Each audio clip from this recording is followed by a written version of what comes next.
a loss can actually end up making you gain. I know it might sound contradictory, but a loss, again, can actually really help you to have a great advancement towards your gain. This is something I learned several years ago when my father, who taught me this term called loss leader. Now, he was a CPA and he was teaching me something in reference to business, but it's actually something I recently saw how I could apply even in my own business. Now, the way he taught me was, sometimes you take a loss on, let's say, a product that you offer. It could be something that you don't make quite as much of a profit with. However, even though you have this item that you don't make the most profit with and you maybe take a loss, it can lead you to other business with that same client, which then can be very much profitable or much more profitable. So it's advantageous to carry this loss leader, this product that might lose money on, because it attaches you now to a client that can cause you to have much greater gains in another area.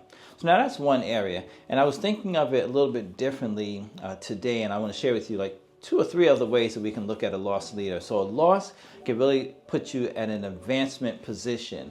And one way I was thinking of, it's actually something I read just this morning, that you can think of like a basketball team. And this is the studies that show this.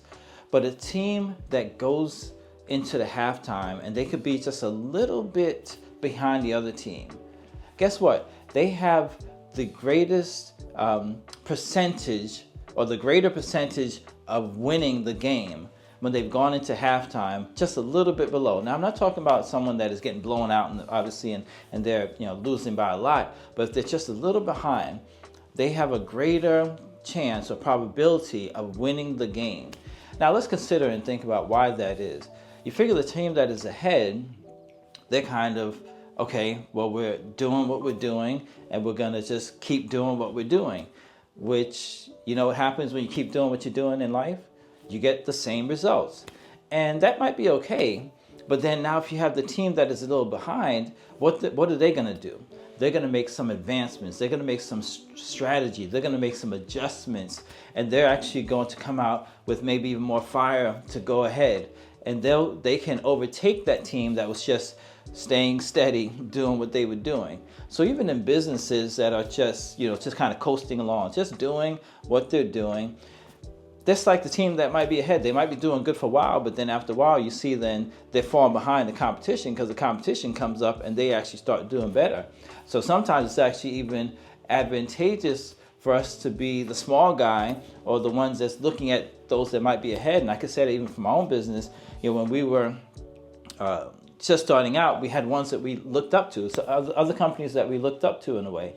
And because of that, we saw some things that we had to adjust so we can strive towards, but then also what we want to do better. So now that we've gotten to a position that we're in, being in business for the many years that we've been in business, we actually continue to look to be leading the industry and kind of doing things differently, because we know just staying still is not going to cut it. Because the one that is, again, just think about that basketball team, the one that might be losing just by a little bit is going to come out and will have the probability of winning the game that much more. So that was the other way I looked at it. Now, there was a third way that I looked at it, just in regards to life altogether. And I was thinking, and many of us do this, I think the majority of people do this, that we can go through life and we'll just, kind of live life the way that we would normally live it. And there's we might make some advancements, but nothing major, so to say. But imagine this: if we hear some bad news, we get a bad report, we get a bad financial report, let's say a doctor's report. That might be a good one to examine. And then we start making some major shifts, some major adjustments, create some new habits and rituals that we go through and start eating correctly. I remember one person that had gotten some news, and he turned into an avid runner. Every day he was jogging up and down. He's actually jogging up like a incline, almost like a mountain, just because he got some negative news. Then I've heard other people that have done some really great things. They've changed the diet, maybe started juicing, but it's a result of having heard some negative news. So imagine this, and this could be like even a life hack that we might say. If we were to quote unquote pretend like we were at a loss, Pretend like we heard something that was negative about us, whether it's finances or health, and then start living and make those adjustments in our lives and see how much further ahead could we get.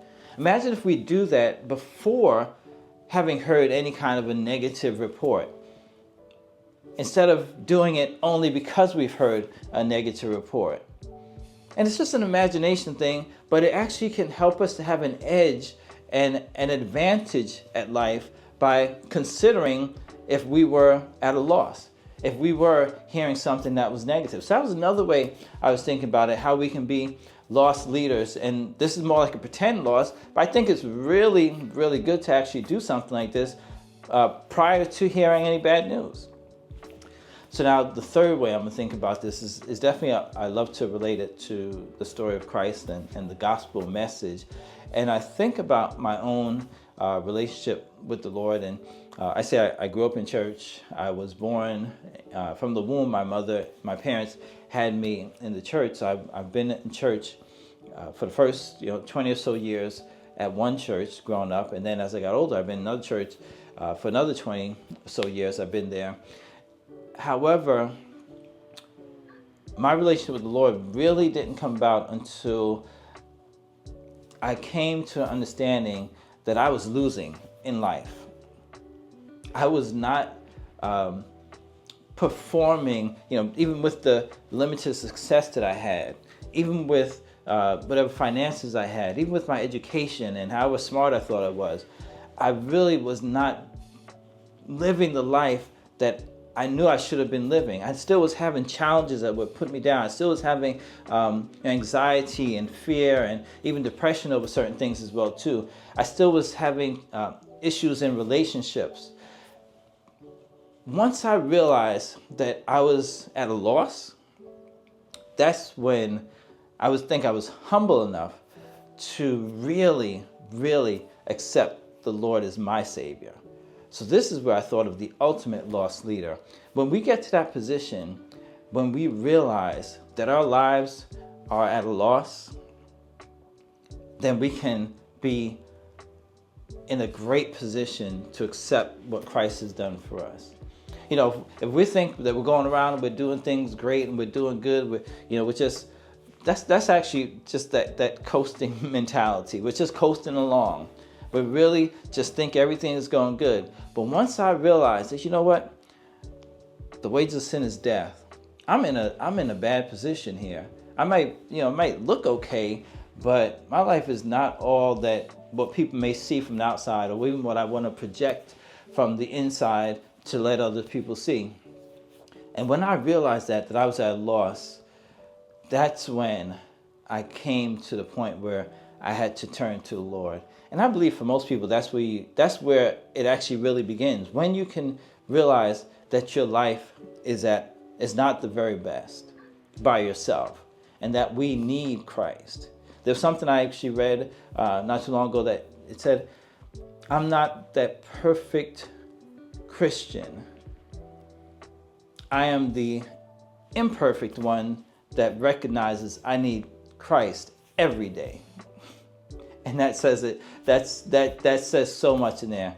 When you're at that loss, I think Paul also mentioned something in the book of Philippians, and he says, all that he did, he counts it as a loss because the gain that he had was through Christ.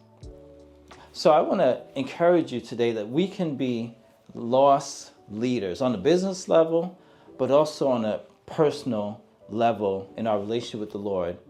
Realize that your life is not where it's supposed to be without Christ. And only with Christ can you really be advancing and growing and going to where He has for us. The word says that His desire for us is that we prosper and be in health. And He does exceedingly abundantly above all that we could even ask or think. So even He wants better for us than we want for ourselves. But it takes us coming to the loss of ourselves to gain everything with Christ.